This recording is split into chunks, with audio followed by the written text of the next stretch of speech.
Yeah, Rolling Stone magazine, which is obviously to the far left, isn't mincing words. It's pretty tough on Bernie's performance in South Carolina. Here's what Tim Dickinson has just put out, a little bit of it. They have a series called WTF, stay classy, I guess. WTF happened to Bernie Sanders in South Carolina, explained. And the subheading is Sanders was crushed by Clinton. Is his, quote, revolution on the ropes? Points out nobody expected Bernie Sanders to win South Carolina. He had been down 28 points, but he lost by 47.5 points. That's significant. The magnitude of Clinton's victory, in particular among African-American voters, raises serious questions about the viability of Sanders' 2016 bid. But, you know, as people were saying, Rush Limbaugh has been saying all along, it's a sham. I mean, they weren't going to let him win. I mean, it's fixed. It's Democrats. I mean, political theater. But anyhow, here's what they need to know. Here's what you need to know, according to, what's his name, Tim Dickinson at Rolling Stone magazine. Clinton knocked it out of the park with a question mark. As good as New Hampshire was to Bernie Sanders, South Carolina was even better to Hillary Clinton. Most striking, Clinton beat Sanders on his core issue. South Carolina voters who care most about income inequality voted for Clinton 63-37. I will add that that is not based on, you know, we don't know how that is based on race, but that brings me to the next paragraph in which Dickinson says, Clinton ran away with this election, winning nearly every important demographic according to the exit poll. So it wasn't just black voters, who are probably 50% of Democrat voters in South Carolina, maybe more than that. She took more than 75% of voters over the age of 30. Her only notable deficit was voters 29 and under, and there the margin was far narrower than in previous contests, less than 10 points. Of course, that may have something to do with the racial factor there. Even the character issues that have dogged Clinton in the other early voting states seemed a non-issue on Saturday night. Clinton edged Sanders 51-49 among voters looking for the honest and trustworthy candidate.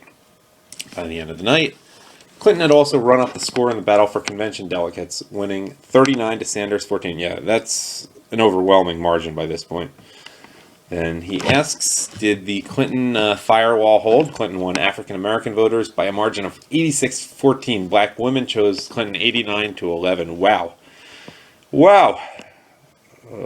Not my people. I mean, the Democrats are not my people.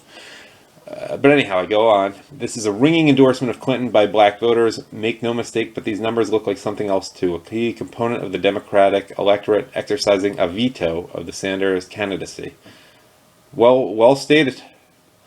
The Vermont senator has worked diligently to make inroads with African-American voters. Sanders, who as a young man marched on Washington with Dr. Martin Luther King and got arrested in Chicago protesting segregation, has embraced the Black Lives Matter movement. He highlights black youth unemployment, the racism of the drug war, and militarized policing in his stump speech. He campaigns with Cornel West and Killer Mike, and even picked up an endorsement from Spike Lee last week. Does Spike Lee actually appeal to more than white liberals? I guess Bernie didn't go far enough. Next time you gotta put in reparations and kill Whitey, I guess. Sorry. But there was no payoff Saturday night. Black voters in South Carolina punished Sanders by the kinds of margins you'd expect if his name were Donald J. Trump. Was there a big turnout? Here's where things start to look worse for Sanders. His path to victory depends on what he calls a, quote, political revolution, a movement that draws new and unlikely voters to the polls, but turnout in South Carolina was way down from the 2008 battle between Clinton and Obama, lower by nearly a third. Here's an eye-popping stat for you. Sanders' 2016 vote total would have barely beaten that of 2008's third wheel John Edwards. The final section here is, what does this mean for Super Tuesday? Clinton comes out of South Carolina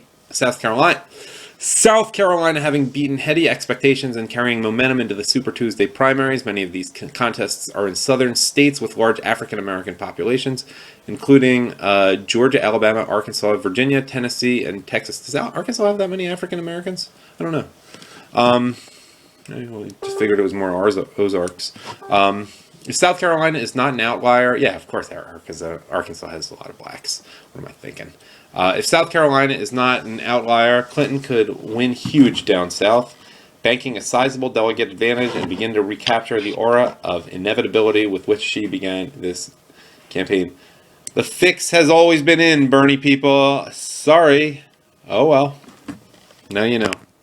No, you probably don't know yet.